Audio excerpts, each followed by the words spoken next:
Good afternoon, and welcome to the Baseball and Beer Podcast. I'm your host, John Nee, along with my beer expert, the beer Sherpa, J.R. Nicholas. Hello.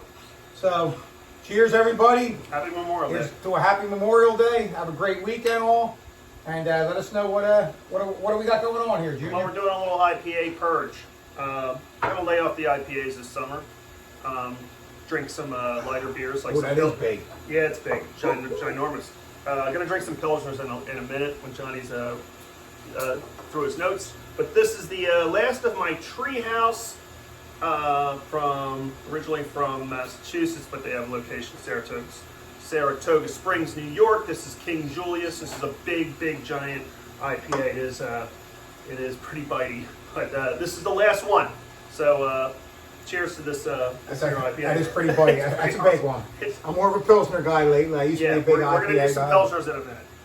So anyway, folks, since the last time we talked to you, the Phillies are 7-0. I've overtaken the Mets for first place. We have a 2-game lead on the Mets, which is fantastic. They were 5 down a couple weeks ago, and so they made up 7 games on the Mets, Junior. Pretty impressive. Yeah, well, the Mets had a tough week. Yeah, tough schedule. The Phillies ran into a pretty easy schedule playing the Pirates, Rockies, and hopefully tonight the A's. Now the A's, the Athletics. Yeah, the Athletics. They're not as bad as the obviously as Pittsburgh and the Rockies. They're kind of really bad. The Athletics were playing pretty well, above 500 up until the last, I think, 10 games or so. Yeah, last week and a half. Yeah, bad slide. So pretty bad lately. Hopefully we can continue this 3-game, finish this 3-game road trip with 3 more wins, which would make it a 10-0 in their last 10. That's a tall order. I don't know if that's going to happen. We'll settle for a 2-1. Yeah, right? Let's just win this series like we've been winning the series. Yeah, win the series. Absolutely. So with all this good news, there's also some bad news. Jose Alvarado got suspended for 80 games with shame on you. PEDs and avocado. Yeah, he'll be eligible to come back in September. For maybe the last 27 to 28 games. But he's suspended for the playoffs, so ineligible. That's a big loss. Dombrowski's going to have to address that at some point. Not right now, but that's what we're going to talk about tonight. A little bit about what we have available, what kind of trades might be out there for the Phillies, or what they're going to do until the trade deadline, which is the end of July. So we got a couple months to that. And the good news that came out of last week was that Mick Abel looked fantastic. Great debut. Outstanding with the 9 strikeouts. Yeah, so right. What a performance that was. Absolutely. And the bullpen did its job. He looks like he might last year I was kind of down on him. He's been a prospect here for a few years now, and he got lit up pretty good in Lehigh Valley last year, but he seems to have turned it around this year. And sometimes it just takes time. And look, it was the Pirates. I get that, but still, to come in and everybody could say, hey, it was only the Pirates, this and that. But he was pitching against Skeens. I mean, come on. Yeah, who had like a great game himself, except for like 1 inning. Yeah, gave up a run. Gave up a run, and that was a game. And Abel gave up none through 6. Great game. That was great game, and man. And awesome. it was awesome. So getting into this, going forward for us, one guy the Phillies have already reached out to is our old pal David Robertson, who's been here twice already. Supposedly, from what I'm hearing, I can't confirm this, but there's been loose talk, loose chatter. Supposedly, he's still looking to get paid. He wants $10 million to come out of that. Basically, I'm not going to say retirement. He wasn't signed this year, folks. So there's 4 months to go in the season here. So I think that's a big ask. Look, it's a big ask. If I can get him in here right now to pitch to some right-handed batters in the 7th or 8th inning. A couple $1 million, $2-3 million right now for the next 4 months. Let's bring it why down not? to earth here. Why not? But Dave, come on, man. $10 million, 4 months ago in the season. Hey, more power to you if you get it. But I don't see anyone pounding them doors down right now. Look, you might be a hot commodity come the trade deadline, but that's 2 months from now. Now you're down to 2 months left in the season. Read that $10 million. That's the loose chatter. Was that like I the heard. beginning of the season? I don't know if it was before the year or he's still looking for it. I'm not sure, but the Phillies did reach out to him last week, and he's not here, so I'm assuming that's a money issue. Yeah, I don't see that. So, but it's not happening. So let's jump into some names that other than Robertson. So Robertson, obviously, he wouldn't cost him nothing but money since he's not signed. A couple names that are out there that may be available for the Phillies. There's Pete Fairbanks from Tampa Bay. They're not doing real well. Obviously, they're not going to catch the Yankees. He's got some saves this year. Pete would probably cost you. He could cost a top 5 prospect. I'm sure they're going to come asking. Everybody's going to come asking for. They want a lot. They're going to come asking for Painter, Abel, Crawford, Miller, some of them guys. Ain't happening. Yeah, I don't think you're going to give any of them up. Could you? Could the Phillies? I mean, look, Abel, who we just spoke about. Look, the Phillies got Wheeler, Luzardo. They're going to re-sign. He's a free agent next year. He's going to be here. Sanchez, Nola's signed here. Suarez is still here. Painter's going to be up. So Abel could be a prospect maybe you're willing to part with for the right reliever. Otto Kemp is kind of, he's having a great year at Lehigh Valley. Yeah. He's blocked by Stott at second and Baum at third. Sure. Even as much as I love Aiden Miller, and he looks like he's going to be a real deal, and he's a top 5 prospect. I mean, unless Turner is willing to go to the outfield or something. I mean, Miller's a shortstop / third baseman. I mean, they would have to move on from Baum or possibly get Turner to go to the outfield before Miller has a spot to play. So, I mean, that's possible. They could move a guy like Miller. I highly doubt it. I don't think they would. But, Fairbanks is a good name to keep an eye on. Some lesser guys that might not cost you too many prospects. You get like a Kenley Jansen from the Angels. They're not going nowhere. He's older. I'm not a fan of that. I mean, unless he was really cheap and we didn't have to give up. They're not. Much, Jansen from the Angels, that would probably be a couple low level in your top 30 prospects, maybe a 15 and 18, but something like that. We want more than Jansen. We want somebody better. Yeah, I'm just throwing names that. No, I get it. Yeah, they could be available. A couple of, a few names like that. Another one would be Kyle Finnegan from the Nationals. That I like. He's a good reliever. Look, none of these guys are like Jansen wouldn't be a closer here. Romano's going to be closing. Yeah, but we need another bullet out there. We need another bullet out there. The bullpen's kind of a little weak right now. Pretty much right now, you run into a good team. Look, since Alvarado's been suspended, the Pirates, the Rockies, the A's now, they're going to get by with that. You're not going to get by the Mets, the Braves, the Dodgers. Teams that you're going to see in the playoffs with this bullpen. You got 3 guys pretty much out there that were pitching the playoffs. Romano, Strom, Kakarin. Other than that, I don't want to see Banks in the 7th, 8th inning. Nope. Ross. Nope. Hernandez, Ruiz. These guys they're okay in the 5th, 6th, 7th innings of the regular Ross season. pitched well. I like Ross. Yeah, Ross. But they're not. These guys are not playoff pitchers. No.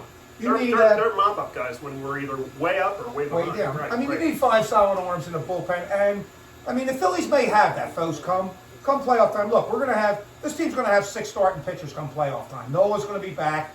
Nola's got a track record. The back of the baseball card says that. He's going to rebound. He's going to be pitching well. Yeah, Nola's going to get it together. By all things, Andrew Painter's pitching good in the minor leagues. Yep. He's supposed to be here by July. Part of the party. So we could have 6 guys. Jerry, we could have 6 guys come October. Two of them guys are going to have to go to the bullpen. It could be I think it's Suarez and it's Painter. Yeah. You take Suarez and Painter and you add them to Kakarin, Strom, and Romano. You got 5 bullets down there, and with that starting pitching with Wheeler, Sanchez, and Wheeler, Sanchez, Nola. Nola's probably not going to give you 7 innings. He seems to tire out around the 5th or 6th lately. Yeah. But Wheeler's 7 innings. Sanchez can go 7. Luzardo, he seems to throw a lot of pitches too. So maybe they go 6. So you're going to need 3 relievers that night. Yep. You have 5 down there. You have enough relievers, 5 solid. They were short last year against the Mets. We've seen that. Yep. They were a reliever short, and it cost them. The offense wasn't hitting. And they were pitching good enough to start in pitchers, but the bullpen wasn't. The bullpen just and Hoffman did not pitch well, and Kakarin didn't pitch well. And we ran out of arms. Yep. And I think this year, if Dombrowski chooses not to part with prospects, and Painter and Suarez are added to that bullpen, is it enough? Possibly. I would like to see them add one more. The names I mentioned, Finnegan, Jansen, they're not great names. It's just another arm that could get some outs in the, could get an out in the 6th inning. 6th, 7th inning. Maybe 2 outs. Nola goes 6 in the 3rd. They have to get 2 outs. They could do it. Yep. We could talk about the other big names that have been floated around the last couple of years. I don't think they're going to come. Mason Miller. Everybody's been enamored with Mason Miller for the last 3 years. Mason Miller, right off the bat, folks, would cost two of the Phillies' top prospects, two of the top Be 5. Abel and somebody else. It would. I don't even know if Abel and somebody else would get it done. They would come asking for Painter. Would be a no. No. Crawford's a no for me because It's not even a conversation at this point. If you know. include Painter. Yeah. I mean Crawford for me. I don't know about you. Crawford's off the table just because Rojas and Marsh have not taken center field. They have neither one of them as a platoon. They're okay. I guess they're batting ninth. They play great defense, but neither one of them has taken the job. So Crawford's a heir apparent to center field. You know, Tate's a young catcher down there in that Clearwater right now, and he's 2 or 3 years away, probably 3. So they're gonna have to re-sign JT. I think they should year to year. Yeah, Year and an option. yes, and that's whatever. exactly. Yeah, Absolutely. Yep, So, we talked about that before. You know, I think Tate's off the table, Painter's off the table, Crawford. You know, would I part with Abel? Absolutely. Would they part with Miller? I don't want them to, but to get a Mason Miller, I would part with, you know, I would part with Aiden Miller, with Otto Kemp, with Rinconis Jr. Okay. And that may not be enough, Junior. They might want 2 more. They might want a player. I mean, they might come asking for a bone. Well, then they're getting kind of greedy. Yeah, so I think Miller's probably someone they're never going to get. You know, we also have Ryan Helsley with St. Louis, who, by the way, are in the playoff spot right now. So he would take some big names. And, it's gonna cost. you know, I think that's a move that's probably not going to happen as well. And then, you know, some names have been thrown around. Another one was Chapman from Boston.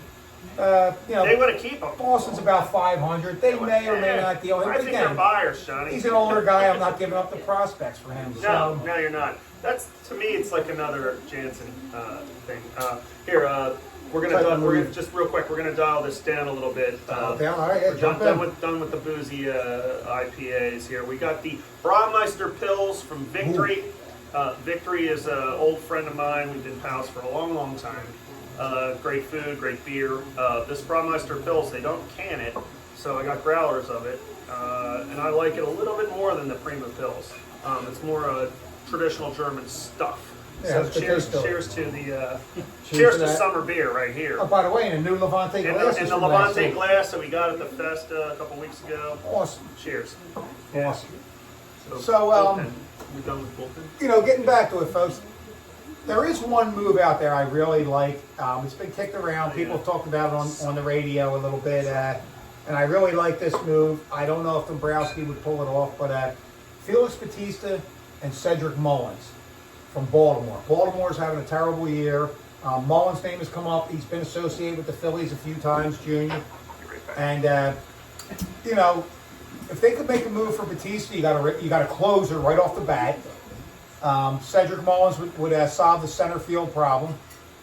But this would be a move that I believe would cost you at least 2 of your top 5 prospects. The ones I really don't want to move again. So I think you would have to part with probably Aiden Miller. No. You'd possibly have to part, you would have to part. I would see a package of it would probably have to start with Miller. Rincones Jr. be involved in outfield. This would be a blockbuster trade. For sure. Blockbuster. Abel Big they trade, would want. big trade. I'm sure they'd want to, you could throw Rojas in there to give him a center fielder for a center fielder. And they'd probably want a couple lower level prospects as well. And, maybe that wouldn't be enough. Maybe the Mets, maybe the Dodgers. Well, Dodgers are probably out of money. I would like to hope Dodgers spend a lot of money. Maybe the Mets come calling with a better offer. But Felix Bautista and Cedric Mullins, for me, checks off 2 boxes. That gives them a closer, and that gives them a center fielder. For now. That can for hit. now. And it just it seems does. like a move that would really put this team over the top, and for me, would really give them a fighting chance against the Dodgers. Look, It's I like Romano, I like Kirkaren, I like Strom, but after that, right now, folks, we did not have many bullets in that bullpen. Again, Suarez could be down there, Painter could be down there, but Painter's still an untested rookie.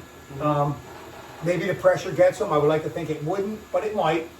Suarez will be okay in the bullpen since he's been there. We've seen that. Yeah, it's great. So Close. he'd be okay with that. 2-3 years. But Mullins, Cedric Mullins, speed, leadoff hitter, center fielder, great fielder. Could be a nice addition. I mean, there's a situation there. Maybe they take Rojas. And another move you can make there. Maybe Marsh slides over and becomes the left fielder with Weston Wilson, and we could move Kepler. Maybe there's a team in the American League looking for Kepler's got a little power. Maybe there's a team back in the American League that's looking for a power hitter, off the bench for them. Cedric, Maybe they would. Is he another left-handed bat? Yeah, he's another left-handed bat. But maybe a team would part with maybe like a middle reliever for like a Kepler, and just another arm for the bullpen to help out. So, for now, I think the Phillies are going to stay put, folks. The deadline's not to the end of July, Junior, so there's no rush here. You're going to see the Max Lasers from the minor leagues. You're going to see Seth Johnson. I'm sure will be up at some point. Yeah, Laser's going to be like Ruiz and Ross and stuff. He's only going to pitch when he has to, like when we're down or up. It's like I think we're okay right now for the next till the deadline. Right now we're all right. Yeah, They have to address it. It's not pertinent to do it right now. They can get by June and July with what they have, and like I said, a little help from within the system. Yeah, and a plus to the offense right now too. Right? Yeah, They're starting to hit a little bit. Turner's hitting. Harper seems to be doing a little better. Harper's picked his average up of about course, 40 points. Schwarber's crushing it. So that's not even June. Schwarber gets hot in June with homers, right? Man, if he has a Schwarber June, that'd be unbelievable. He'd be somewhere up around 30 some homers, 25 home runs. 30 homers by the All-Star break. Yeah, that'd be awesome. Hopefully that's the case. So that's all we have for tonight, folks. We're back to see you in a couple of weeks. Get through this road trip right now. Yeah, like in a month or so. Yeah, maybe we'll get back to you after the Braves series next weekend. Maybe a live shot from K-Lot Thursday night or something. We'll see. And we'll go from there. I got Tuesday.